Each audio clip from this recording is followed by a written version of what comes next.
대통령실이 지금 가리막 설치했다가 이번에는 도어 스태핑 아예 그만뒀거든요. MBC 기자가 질문 던진 걸 가지고서 예의 범절도 없다 이렇게 나무라기도 하고 그러면서 결과적으로는 가림막 설치하고 도어 스태핑 못하겠다라고 했어요. 그리고 MBC 기자에 대해서 징계해라라고 기자단 간사단에게 또 요구를 했습니다.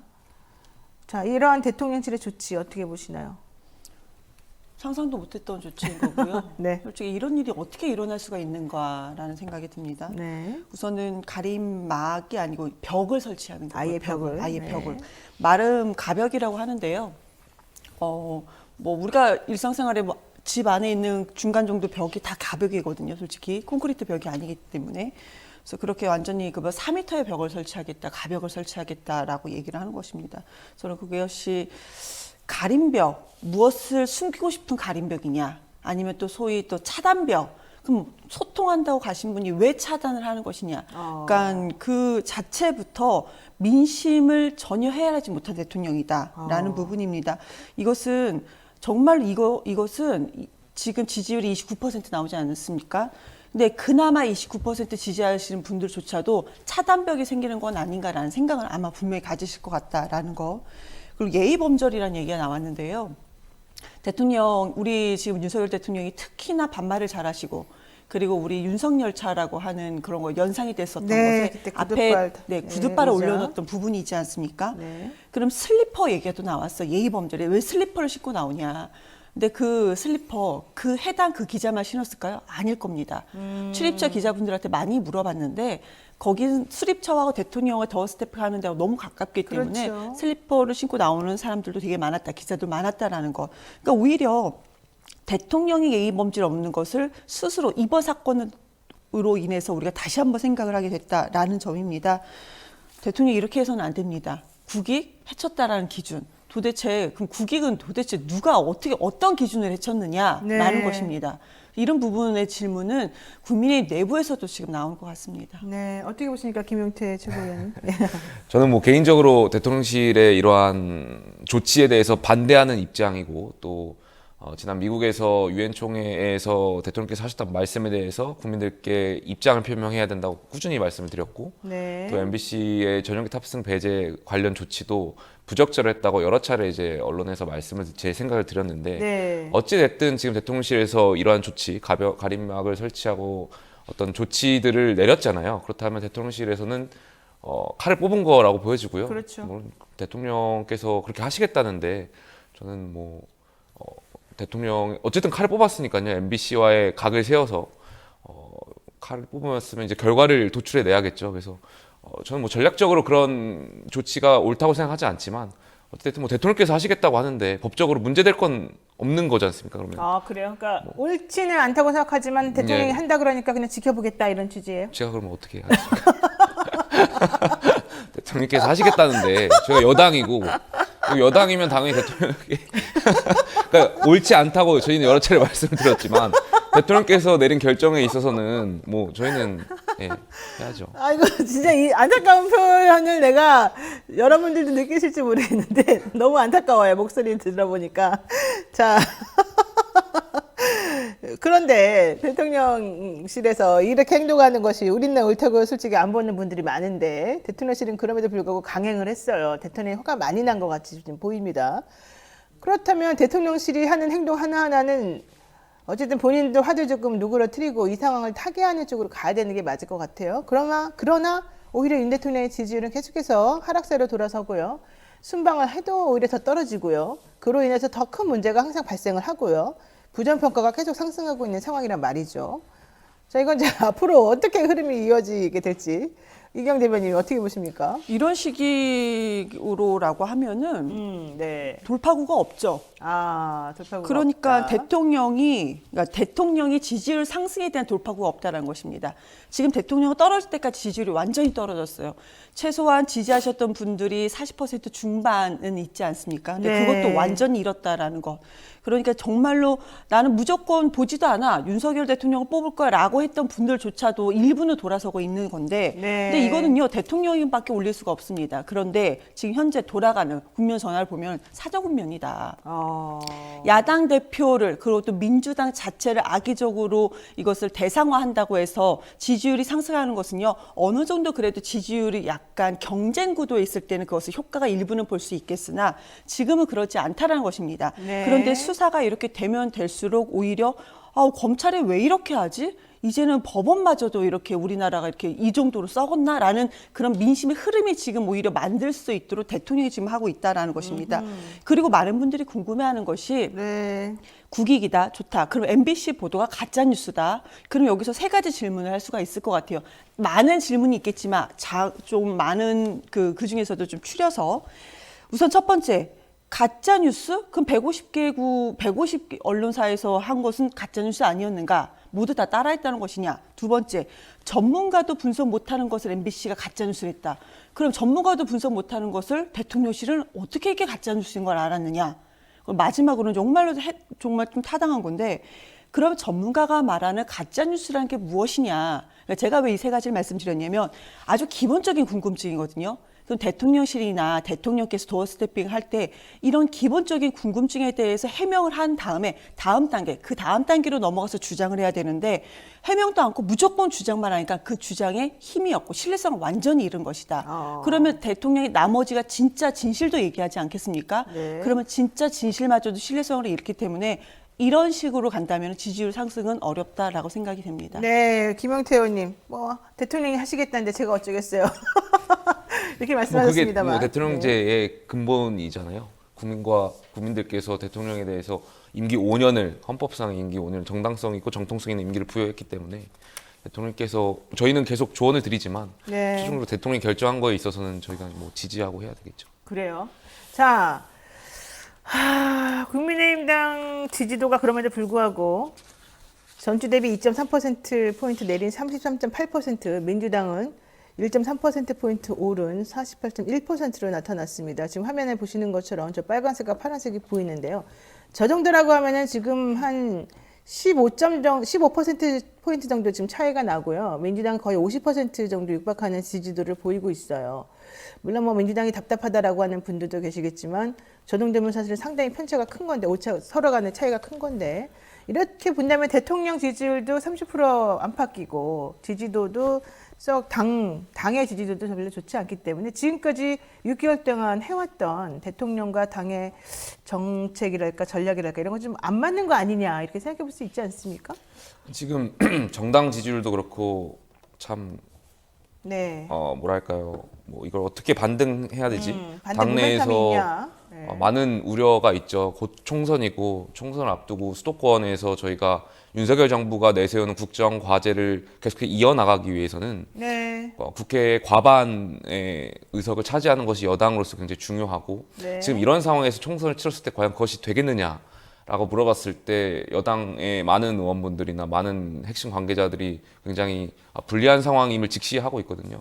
근데 모르겠습니다. 그 지지율이 낮은 것을 사실 지난 지도부의 모든 책임을 전가했잖아요. 뭐 이준석 네, 그랬죠. 전 대표의 네. 책임이다. 뭐 지도 체제에 대한 뭐 여당의 지도부가 대통령의 국정 운영을 뒷받침하지 못했다라는 지적이 굉장히 많았고 말도 안 되는 상황에서 비상상황을 만들어서 비대위로 전환을 했는데 그래서 이제 비대위가 과연 이러한 국정 동력을 뒷받침하고 당의 지지율을 끌어올리는데 어떠한 역할을 했는지에 대한 평가의 시간이 곧 오지 않을까. 좋아요.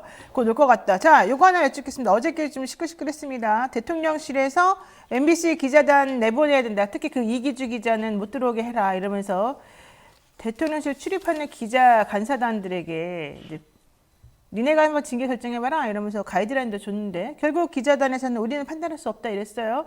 이거 대통령실에서 아주 고도의 전략으로 기자단들을 갈라치기 한 거 아니냐 이런 얘기도 지금 나오고요.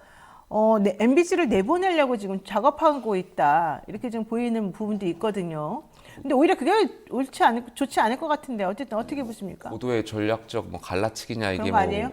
라고 하더라도 그런 하더라도. 전술을 하려고 하더라도 네. 언론과의 관계가 좋았을 때 그게 통하지 지금 대통령실에서 계속 언론과 어떻게 보면은 갈등 국면에 있는 상황에서 간사단에게 그렇게 말을 한다면 네. 간사단이 그걸 동의하겠습니까? 저는 알겠습니다. 잘못된. 근데 저는 예. 그거 대통령이 언론관에 대해서 완전히 무지해서 그런 거예요. 알겠습니다. 그거는 있을 수가 없는 네, 거예요. 알겠습니다. 그 얘기는 거기까지 하고 이찬원님께서 국민의힘당이라고 지칭하는 언론 종사자는 대한민국에서 노변이 유일하다 이러면서 슈퍼챗을 보내셨는데 고맙습니다. 아, 칭찬을 받아야 되는군요.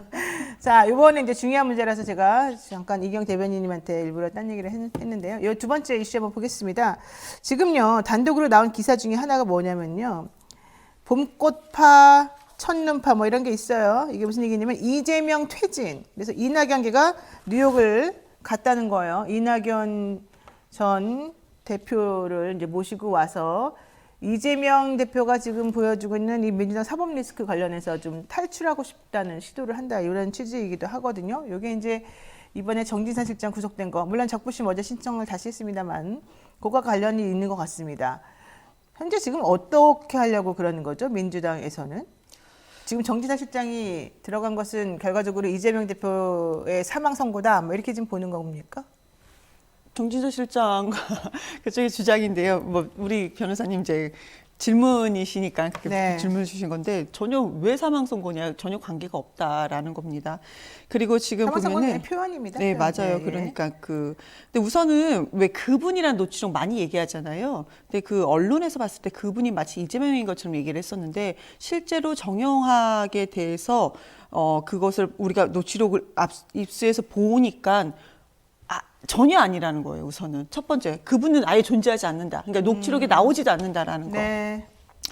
그리고 지금 이게 그 검찰의 공소장에도 유동규와 남욱 변호사 등 이런 분들에 대해서 수사를 할 때 공소장에 기소했고 기소했던 그 영장 내용과 지금 진행되는 내용이 전혀 다르다 내용이. 그럼 검찰에서 중간에 바꿨잖아요. 이것이 무엇이냐? 제 질문은 민주당 내부에 지금 기류를 물어보는 거예요. 그러니까요. 제가 말씀을 드리는 거 이 배경에 시간이 대해서. 별로 없으니까 간단간단하게. 배경에 대해서 우선 말씀을 드렸고요. 이것을 압니다. 다들 민주당 내에서도. 그런데 네. 지금 이렇게 뉴욕으로 가신 분들 우리는 이거 사법 리스크다 아니다 이걸 얘기하기 전에 뭐가 있냐 12구 참사가 있습니다. 이거에서 정말 전 국민은 전국민 서면운동하고 진상규명을 해야 될 때입니다. 네. 이거 뉴욕 갈 수 있으나 지금은 그때가 아니다라는 말씀을 드립니다. 이거 정말로 아마 국민들께서 정말 크게 비판하실 거라고 생각합니다. 자, 남욱 변호사가 지금 입을 열고 있습니다. 구속에서 풀려난 다음에 재판에서 지금 증언을 하고 있는 것인데요. 천화동인 1호 지분이 이재명 당시 성남시장실 지분이라는 걸 알고 있었다. 유동규 씨가 돈을 받아가면서 직접 쓸 돈이 아니라 높은 분, 즉 정진상과 김용에게 드려야 되는 돈이라고 말했다. 9천만 원을 만들어서 줬더니 진짜 주고 오더라. 누구에게 줬는지 모르겠습니다만은. 그리고 김태년 의원 보좌관하고 정진상 시장하고 뭐 친하다 이러면서 그쪽으로 2억 정도가 지금 전달됐다 이런 주장을 계속했습니다. 근데 제가 남욱 변호사를 직접 만나서 물어봤을 때 남욱 변호사는 그런 사실 없다라고 저에게 분명히 말했었어요. 과거에. 근데 어제는 그 당시에 자기가 돌아와가지고는 말하기가 좀 그랬다. 겁도 나고 그다음에 대선도 있고 그래서 자기가 말을 제대로 못했다. 그때 말은 틀렸다. 뭐 이런 주장인 것 같아요. 어떻게 보십니까? 저는 남욱 변호사가 말했던 그 말에 답이 있는 것 같아요. 겁이 났었다라고 말씀했잖아요. 그 말이 맞는 것 같아요. 이재명 후보가 당시 대통령이 될 수도 있었다는 가능성이 있으니까 네. 아무래도 그 과거에는 진실을 좀 숨겼던 것 아닌가에 대한 그러니까 옛날에는 그렇게 상황 따라서 말을 다르게 한다는 뜻이잖아요. 대선도 있으니까 그렇게 말하고 그런 사람이 말을 그러면 신빙할 수 있습니까? 어쨌든 검찰 진술 같은 경우는 위증죄가 처벌받지 않지만 법원에서의 어떤 증언이나 이런 진술은 위증죄에 또 처벌 대상이 되잖아요. 그러니까 처벌 대상인 법원에서 거를. 말한 것이 좀 더 사실에 가깝지 않나 생각했습니다. 그러니까 처벌을 감내하고 본인이 말을 한다면 과거에는 그런 말이 사실이 아니라 할지라도 이번에는 믿을 수 있는 거 아니냐. 그렇게 저는 생각하고 있습니다. 네. 남욱 변호사 말 바꾸는 거 어떻게 보세요? 유동규 씨 다른 재판에서 판사가 내린 판결문에 검찰과 딜을 한 것 같다. 그러니까 비슷한 사안인데 다른 재판인 거죠. 같은 비슷한 사안인데 판사도 이것을 내용을 보더니 딜을 한 것 같다. 그것도 판결문에 판사가 이렇게 적습니다. 이상한 거죠. 판사가 봤을 때도. 그러면 지금 남욱 변호사가 입장이 완전히 180도 바뀌었습니다. 왜 그랬는가? 그것도 최근에 갑자기 왜 바뀌었는가? 근데 최근에 바뀌었을 때 그 수사 검사 라인이 윤석열 어떻게 보면 라인 쪽, 박영수 라인 쪽으로 완전 사단위로 다 바뀌었습니다. 그리고 나서 입장이 바뀌었다라는 점입니다. 이걸 우리가 그대로 그냥 있는 그대로 받아들이는 것이 맞냐. 이거 이상한 데 너무 많죠. 솔직히 법조 전문적인 지식이 없는 사람들도 뻔한 거 아니겠습니까? 그런 생각을 한다라는 것이죠. 그리고 지금까지 마지막으로 증언만 바뀌었습니다. 최소한 돈을 줬다고 한다면은 그냥 무슨 1월경, 2월경 어디 근처 그것도 무슨 도로변에 중간에 막 1점 몇 킬로가 된다는데 그렇게 하지 말고 정확하게 좀 뭔가 장소와 시간이 어느 정도는 정확해야 돼야 되는데 그것이 지금 전혀 없다라는 것입니다. 그런데도 구속이 된 우리 대한민국입니다. 네. 자, 조금 전에 안민석 의원하고도 얘기를 나눴습니다만은 민주당을 비롯해서 뭐 민영배, 무소속 의원까지 국회의원 7명이 지난 주말에 윤석열 대통령 퇴진 촉구 촛불 집회에 참석해서 연단에 단체로 올랐어요. 이재명 대표 방탄이냐? 이건 정말 국가적 참사를 정치적으로 악용하는 거 아니냐? 이렇게 국민의힘에서 지금 비판하고 있는 겁니다. 대통령실에서는 헌정 질서를 흔들고 있다, 뭐 이런 얘기까지 하고 있는데 어떻게 보세요? 저는 야당이 국민들께서 바라는 야당은 건전한 비판에 대해서는 하고 또뭐 이러한 지금 되게 위기 상황이잖아요. 대통령실이나 국정 운영에 대해서 도움 줄 수 있는 부분은 좀 도움 주는 야당, 건강한 야당을 좀 원할 것 같아요. 근데 지금 민주당이 말씀하신 대로 퇴진 집회에 나가는 그 국회의원분들은 글쎄요, 저는 너무 전략적으로 정쟁을 유발하려고 하는 것 같아서 안타깝고요. 굉장히 도를 넘었다라고 생각해요. 대통령의 잘못된 것이 있으면 뭐 수용하고 비판에 대해 수용하겠지만 전 퇴진 뭐 이런 거 지금 와가지고 지금은 너무 이르다? 아니 이런 게 아니라 말도 안 되는 거죠. 말도 안 된다? 대통령 그러니까 국민이 부여한 임기잖아요. 네. 아까 말씀드렸지만 정통성 있는 임기인데 야당 의원들이 너무 지금 과한 것 같아요. 근데 그렇게 되면 박근혜 대통령도 국민이 부여한 임기가 있었잖아요. 그거랑은 좀 다른 문제잖아요. 그래요? 다른 문제다? 그 왜요? 알겠습니다. 자, 이경 대변인님한테 여쭤볼게요. 뭐 조응천 의원이라든가 박용진 의원이라든가 지금 계속 얘기 나오는 것 중에 하나가 당이 정치적으로 타격받지 않도록 해야 된다. 최측근에 이어서 구속이 최측근 인사가 구속되면 유감 표시 정도로 정치적 제스처를 해야 된다. 이러면서 이재명 대표 이제 흔들기를 지금 하고 있어요. 그런데 주말에 지금 촛불 집회에 나간 7분이 있으니까 거기에 대해서도 이거 옳지 않다 이런 얘기가 지금 나오고 있단 말이에요. 민주당 내에서. 어떻게 보는 겁니까? 민주당에서는 도대체. 민주당이 현재 180석이 아니고 169석이죠. 네, 180석이라고 얘기를 합니다. 그럼 180명 중에서 네. 3명 중에 조응천 의원이 들어가 있는 거예요. 그 3명이란 건 뭐냐면 유일하게 계속 지속적으로 비판을 하신 분입니다. 이재명 대표를 향해서. 네. 그러면은요, 지금 본인들도 전혀 다른 의견을 내고 있어요. 근데 이것은 옳고, 그러면은 시민들이 만들어 놓은 그 단상에서, 집회 단상에서 그것도 오래됐잖아요, 지금 집회가. 그래서 그냥 거기에 올라가서, 그것도 시민들이 요구하지 않았겠습니까? 올라가서 본인의 개인의 의견을 얘기하는 것입니다. 그런데 누가 누구를 욕합니까, 지금? 본인들은 조응천 의원에 대해서도 그렇게 많이 이거 욕을 해주세요, 말을 해주세요, 그랬습니까? 네. 본인은 본인 생각을 한 겁니다. 근데 요구해서 올라가서 그러니까 그 발언을 한 분들이 비판하려고 한다면 본인도 그럼 얘기를 하지 말아야 되는 거죠. 알겠습니다. 권의룡님께서 정치는 상식입니다. 온전하고 바른 상식의 눈으로 봐야 되는 거 아니겠습니까? 이런 의견을 주셨습니다. 정말 상식이 아쉬운 그런 상황인 것 같습니다. 오늘 청정시대 두 분하고 말을 여기까지 나눠야 될 것 같습니다. 고맙습니다. 감사합니다. 김영태 의원님 마지막에 왜 웃으시는지 제가 참 안타까운 마음이 좀 드는데요. 어쨌든 오늘 말씀 고맙고요.